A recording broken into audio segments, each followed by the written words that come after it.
am Daniel Bejarano. I'll be your host for this session of One More Soul's Healing After Contraception Retreat. Today, I'm very pleased to introduce Dr. John Bruchalski. Dr. Bruchalski grew up in North Jersey. He's the founder of the Tepeyac OB-GYN in 1994 and Divine Mercy Care in 2000, their umbrella organization. After graduating from the Jesuit Spring Hill College in Mobile, Alabama in 1982, he attended the University of South Alabama College of Medicine in the same city. On his clinical rotations, he had a knack for listening to his patients, doing thorough workups, treating endometriosis, PMS. It was there that he began an interest in reproductive health care. Matching in 1987 at the Eastern Virginia School of Medicine OB-GYN program, the home of the Jones Institute for Reproductive Medicine, an American first IVF birth, Elizabeth Carr, in 1981. He completed his residency in 1991 and became board certified in OB-GYN in 1993. At this contraceptive and research center, he performed all aspects of reproductive health, which included elective abortions, eugenic abortions during pregnancy, sterilizations, and gender-affirming surgeries. However, cognitive dissonance was alive and well. And in 1989, academic data collided with the witness of compassionate academic Catholics and not Catholics in medicine and in pregnancy center work. While returning from a trip to Yugoslavia, Dr. Bruchalski had an epiphany and traded reproductive health care for life-affirming medicine as mercy. To patients, the story of this transformation was published by Ignatius Press in November 2022. Tepeyac OB-GYN is the clinical practice of life-affirming OB-GYN, where women come from the Mid-Atlantic region for cooperative and compassionate and ecological sound women's health care. They are from all creeds, races, social strata, and politics. Regional pregnancy resource centers send their abortion determined and vulnerable clients to Tepeyac for ultrasounds and medical care. They educate women about the language of their body by providing evaluation and education with all the fertility awareness-based methods. Tepeyac provides perinatal hospice for the cases when the unborn child is found to be profoundly critically ill within the womb and their mother, and the practice and the patient want to maximize the time with our sick little one and prepare the entire family for saying goodbye for now. Divine Mercy Care helps raise alms for the not-for-profit hybrid model. Tepeyac OB-GYN sees the insured and the underserved side by side. The Gospel of Life is the foundation for the social justice. Divine Mercy Care also helps to educate the hundreds of students that have come through Tepeyac OB-GYN's door for mentoring, medical school internships, nurse practitioner, and nursing clinical rotations, and OB-GYN residency externships. He is married to Caroline, the love of his life, and has 2 sons and 1 granddaughter, Virginia. So here is Dr. John Bruchalski. Daniel, thank you so much for that introduction. It is so good to be with you and One More Soul on your 30th anniversary. Thank you for being with us. This idea of healing after contraception retreat is so vital. There's a recent study in the Best Practice and Research Clinical Obstetrics and Gynecology magazine from January of 2020. And the title is The Complex Relationship Between Contraception and Abortion. Everybody thinks that the more contraception you have, the less abortion you should have. And the study goes on to point out, no, not necessarily, because there are many complex factors. And one of those factors is treating the human person, which we all are part of that community. The dignity and the way we were made in the image and likeness is not considered by the scientific world. They treat us like a rock. or a animal or a thing or a black hole. And the calculus of science cannot capture the conversation that two people have, you and I, us and our friends and family. And so it's always going to fail to get to the heart. So what I want to talk about is my association with contraception and abortion. And it was really thanks to the people on your panel. It was thanks to Steve Koob back in my early days with One More Soul. Thanks to Angela LaFranchi, one of our co-presenters. This is healing. This is real healing for me because I am post-abortal. I am post-contraceptive. So let me explain it to you. I have practiced medicine for 40 years. I'm 62. I started medical school in 1983. From 83 to 89, those first 6 years, I would have considered myself pro-choice. And during that time of learning gynecology, not only was I good at listening to patients, that's what my parents taught me. I had a knack for listening. Good. I wanted to be the best I could be in gynecology and obstetrics, meaning I did not want to leave the hard stuff to someone else. So during those first 6 years, I performed abortions. I sterilized, especially during the first 2 years of my residency. And then I had an epiphany and changed my heart for the last 34 years. So let me bring you into that story. Okay. Now, I've been on both sides, Daniel, and so therefore I can't throw stones at people. I really have walked in this path that God put before me or allowed me to enter. So I am grateful. I grew up in northern New Jersey to a great Catholic family.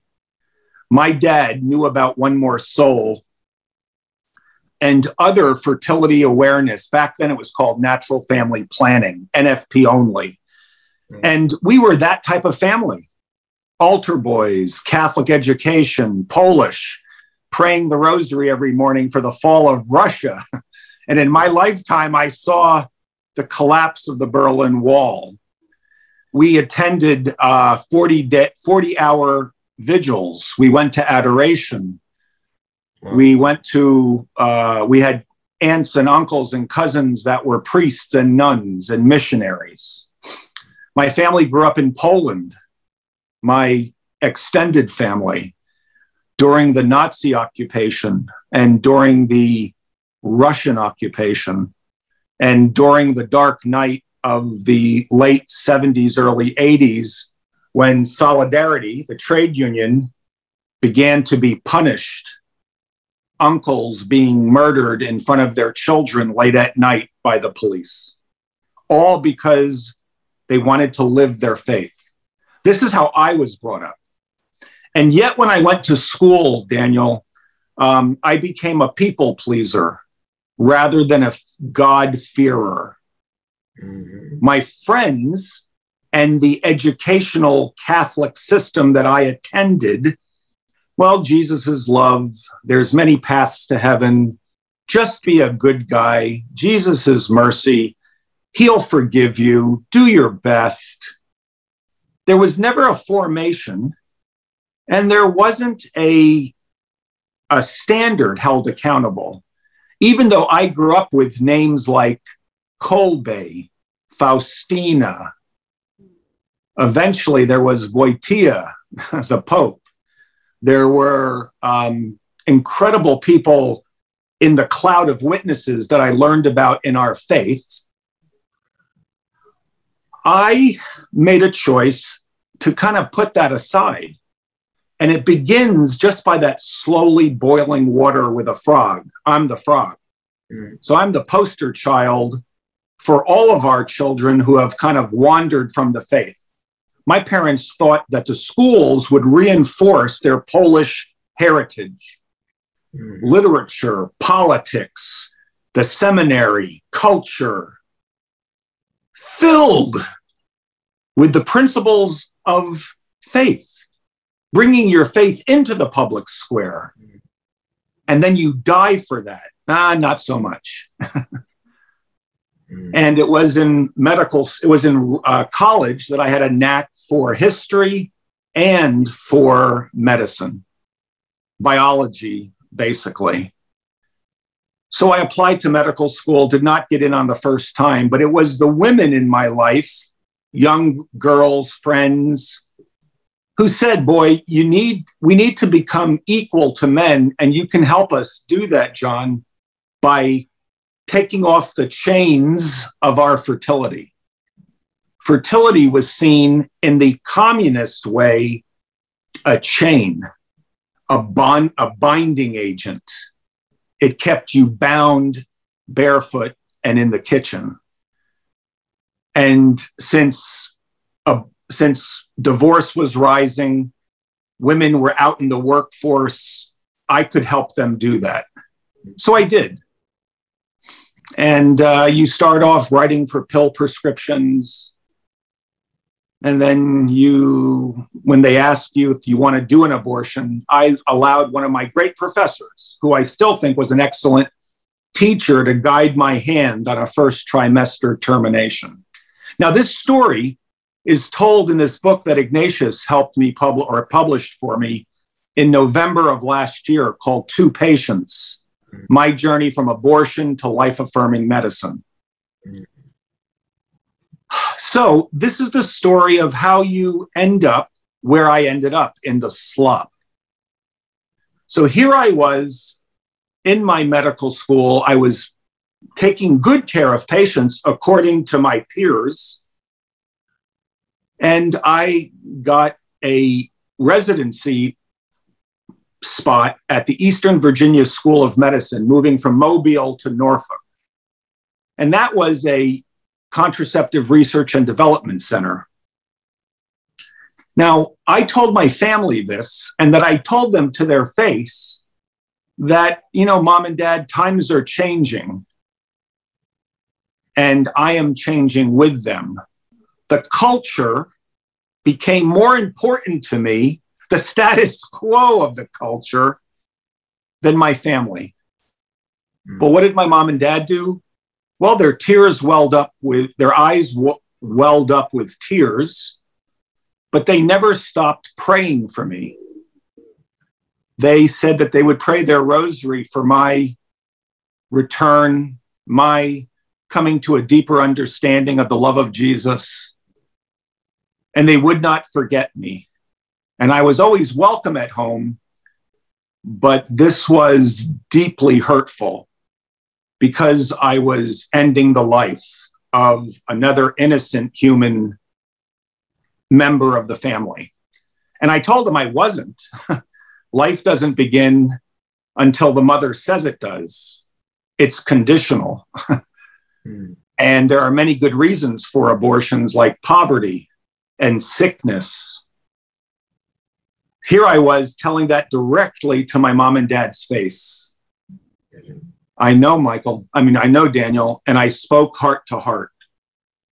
This was my new hard heart speaking to their tender heart, the heart of a mother. So here I was in my residency, and I began to do what I was expected to do: provide pills and injections. We were a Norplant center, the Nexplanon, the precursor of Nexplanon. We built IUDs that we would stick in right after birth. Baby would come out and we would place the IUD. Oftentimes in those early days without really telling people, just to see if it would work. We also were the center after Hopkins. When Hopkins turned away from operating on transgender individuals, we did it at Norfolk. And I also did first, second, and third trimester terminations when needed. I learned how to do them. And so it was this hand connected to this elbow, this shoulder, and my heart that performed the unspeakable. At the beginning, you would just take a deep breath, and the early first trimesters, 6, 7, 8 weeks, they looked like tissue coming out. You didn't see anything because there were no bones. But then when the little raisins got to be the size of grapes and a little bit bigger, those fetuses had calcium put into their bones because they were getting older and they needed a stronger structure. And you had to count body parts 9, 10, 11, 12, 13, 14 weeks. And then as they would get bigger, close to a pound, 3/4 of a pound, 1 pound, oftentimes we were taught to disarticulate them. That means tear off their arms and legs and crush their skulls. But you did it because you told yourself it was needed. Life did not begin until implantation. Fertilization fertilization was nothing more than a process. It wasn't a moment. Everybody had a right. The patient's personal patient autonomy was paramount with bioethics. So I justified it. So God had a plan. My parents were praying. So there I was heading to the beach one day, and I found a pregnancy center that taught me as I entered, because I wanted to see what it was about. I wanted to see what were they doing. And there they were, a Christian church praying for patients, helping them to get through their tough pregnancies. I said, my God, this is great. I can do both. I can help babies. Women who want to keep them, I'll help them. Women who want to get rid of them, I'll help them. Do you understand? I was being dictated by my patients, patient autonomy. And the cognitive dissonance that probably began back in my home began to become more and more tenuous. So I went back one night after working at the pregnancy center, volunteering there, and I was aborting a baby in one room and saving a baby in the next room at the same age, 23 weeks. In one room, I was whispering into the mother's ear, I am so sorry that this is happening, this early labor. We will stop it. We will do everything we can to help you and your baby. And believe it or not, the labor stopped, and we were able to get that woman to term. In the next room, mom did not want it. She didn't see a doctor. She was already shamed and also depressed, which many women who are facing abortion are. They tell me now that I have no choice. And we've partnered with tens, 20, 30 pregnancy centers in the region over the last 30 years at Tepeyac OB-GYN. I hear this. Well, Dr. John, I have no choice. I must abort. Isn't that interesting? It's the opposite of what you were trying to teach them. They have many choices. They can choose this.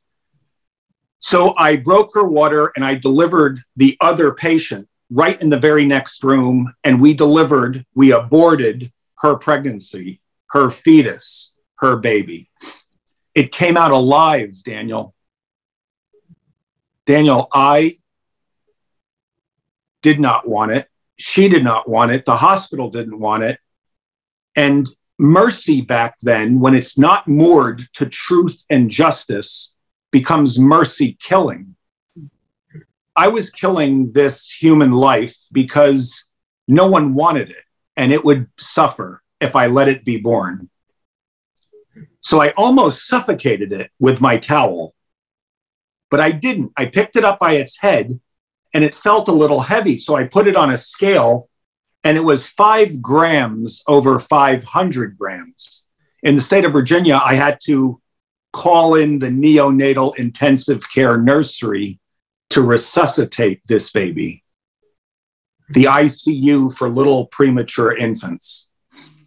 In walked Dr. Debbie Plum. In walked her team. She quickly assessed what I just did. And she says, hey, Bruchalski, stop giving me tumors. Stop treating my patients as tumors. You're better than this. Come have a cup of coffee tomorrow morning.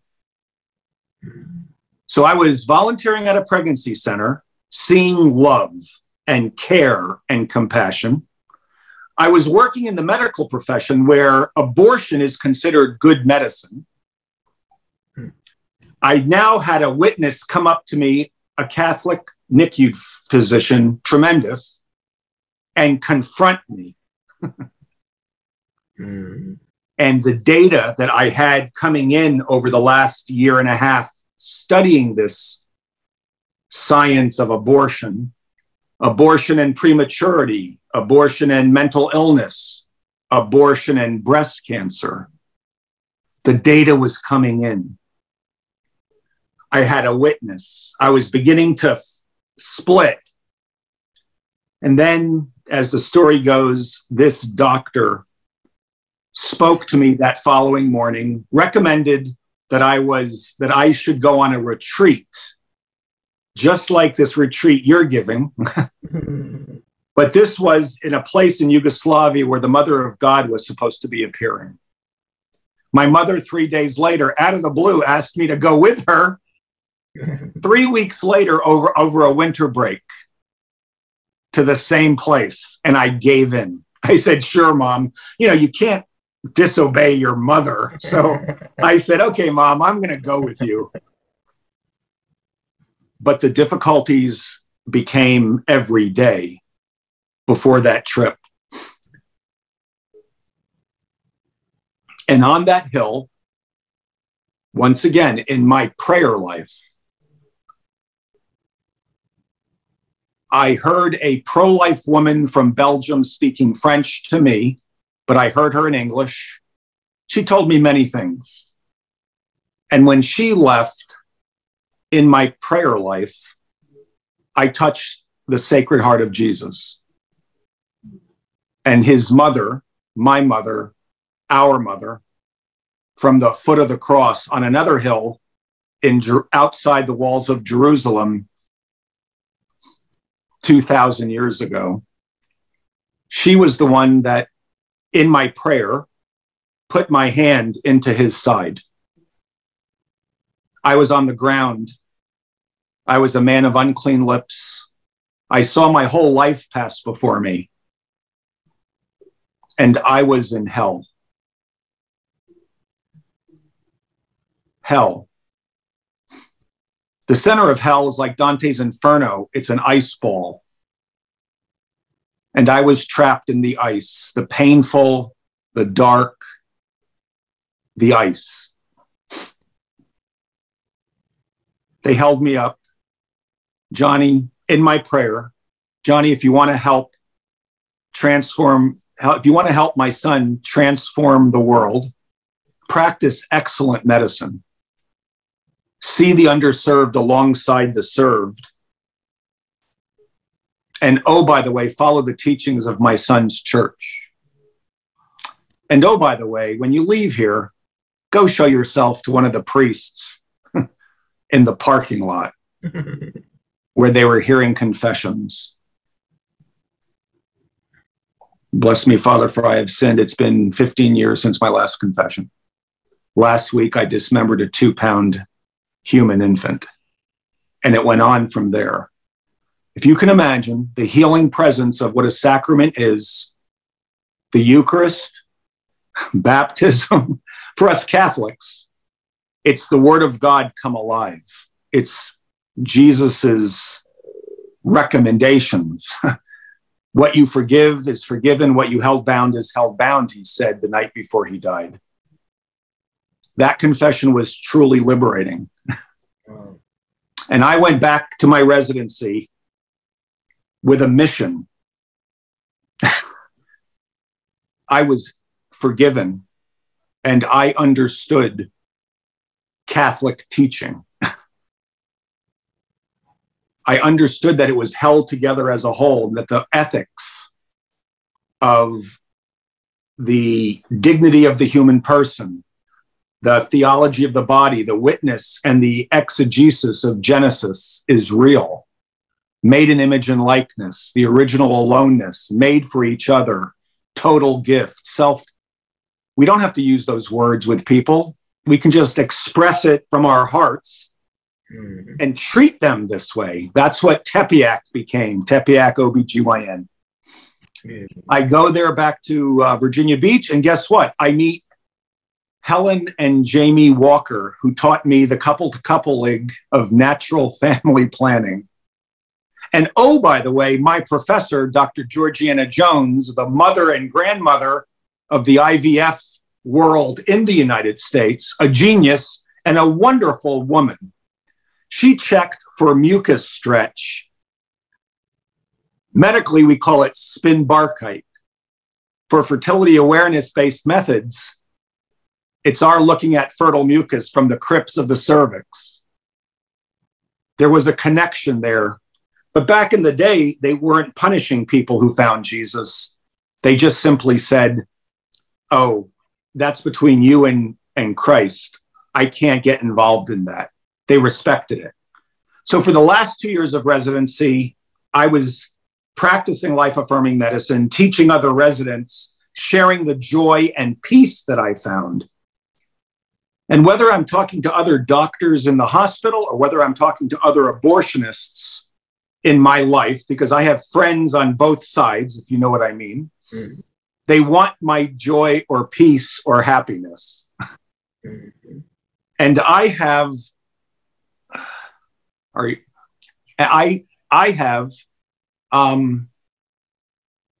do I say this?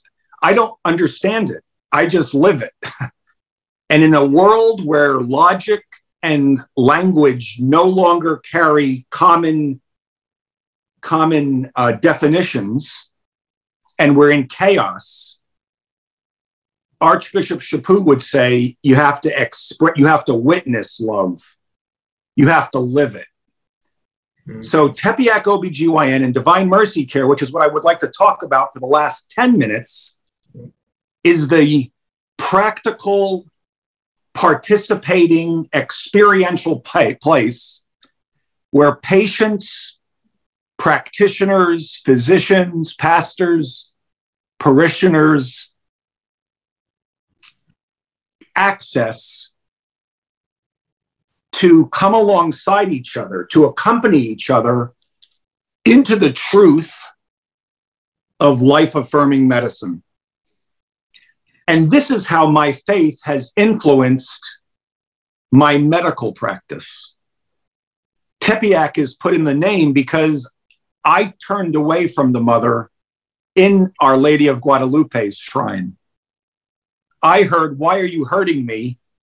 on a brief visit when I was almost an agnostic, even though I grew up loving Czestochowa and Lourdes and Fatima and, La Salette. Every single Mary, it's a close relationship for us Poles, for us Polish people. We love our mother. We love our Heavenly Mother. I grew up saying the rosary. And when I came off that hill, I was there with my mother, and I was able, Daniel, to walk up to her after I came off the hill, crossed the field, went to the priest, wandered around for a while. I came and I said, "Hey, Mom, guess what? Thank you for bringing me here. Thank you for praying for me all those years. Mom, I saw the light. I touched the heart of God, and He touched me, and I'm loved. And I've hurt you, and I've hurt Dad, and I've hurt my family, and I am sorry." She didn't miss a beat. She didn't miss a beat. So for 30 years now, we've had our practice in Northern Virginia. And it's both and. It's the gospel of life and it's social justice. Because justice and science are tied to truth and the virtue of justice. It's rooted in the definitions that have been with us for millennia. And by doing this, we're able on the one side to participate and work alongside pregnancy center patients. We see the underserved. Divine Mercy Care raises alms from our community to serve these people. But there's also, medicine has become an act of mercy for us, like housing the homeless, clothing the naked. We also instruct the ignorant, counsel the doubtful, visit the dead. On the other side of the science, for sick babies found in the wombs of their mom, we now do perinatal hospice. Dr. Byron Calhoun out of West Virginia wrote the seminal papers on this. So this is how we treat sick children. We never pit mom against baby. We care for both mom and baby. We never say we have to kill your baby to save your life, because science and medicine has improved over the last 50 years. We also give talks at various rallies, and whether it's political or medical, we speak. We also teach. We also understand at its core all the different methods of fertility awareness. Because we see, we have 4 to 5 doctors, 2 midwives, a staff of over 20. We have to keep an economy. We see women from all strata and all backgrounds. Whenever we have real challenging, difficult cases, we send them on to either Creighton-trained doctors or NAPRO physicians. And so we have all of this in our practice, and our providers come from the different faiths. Most are Catholic, but not all. In fact, the Church of Christ and others are just tremendous. We're tremendously blessed, because when they come to Tepeyac, the common denominator is that they see and follow the teachings of the magisterium of the church on these issues. And because of this community that we have tried to build in Northern Virginia, I believe it's getting closer and closer to communion. So medicine's an act of mercy. Health is relational. You accompany people and walk alongside them, and you help them understand why you can't provide them an abortion. When a young woman comes to us and she still chooses the abortion, we say, I can't go there because this is what I know will happen to you and to me, because it's the taking of an innocent life. But I understand your pressures. You are always welcome back to us, no judgment. When Planned Parenthood has sent plants into us, we show them all the different options. We counsel them towards life. They're shocked that we do that. They think we're there proselytizing or trying. No, it's trying to meet people where they're at and bringing them one more step closer in their journey to wholeness and holiness and health. So we went from controlling a woman's fertility, the chains, to teaching them the language of their body, and doing it in such a way that many of my most liberal patients really appreciate, because the side effects of the 3rd and 4th generation progestins, the psychiatric issues found with hormonal contraception, the cramping, even though it's very efficient, of the plastics and the metals that you put inside your womb or put inside your arms or inject into your deltoid, those chemicals, they all have side effects. I've spoken across the country with Students for Life 10, 15 years ago. We spoke on, if abortion is so good, why don't more of us do it? These questions that pick the curiosity of people who are pushing you away. You are being polarized. Now, how did my family respond? Well, they were deeply overjoyed to my change of heart. And in 1995, Mercedes Wilson, the woman and founder of Family of the Americas, Billings method of natural family planning, she invited me to Warsaw, Poland. And my mom and dad came with me. And I spoke in front of 15,000 people, sang a Polish song, brought the house down after my lecture on why Russian contraceptives stink. And is there a better way? Yes, there's a better way. Well, I was only there for the weekend because I was by myself in private practice at the time. But mom and dad stayed for 2 months, or 2 weeks, excuse me. And they were like celebrities there. The father of some crazy American doctor.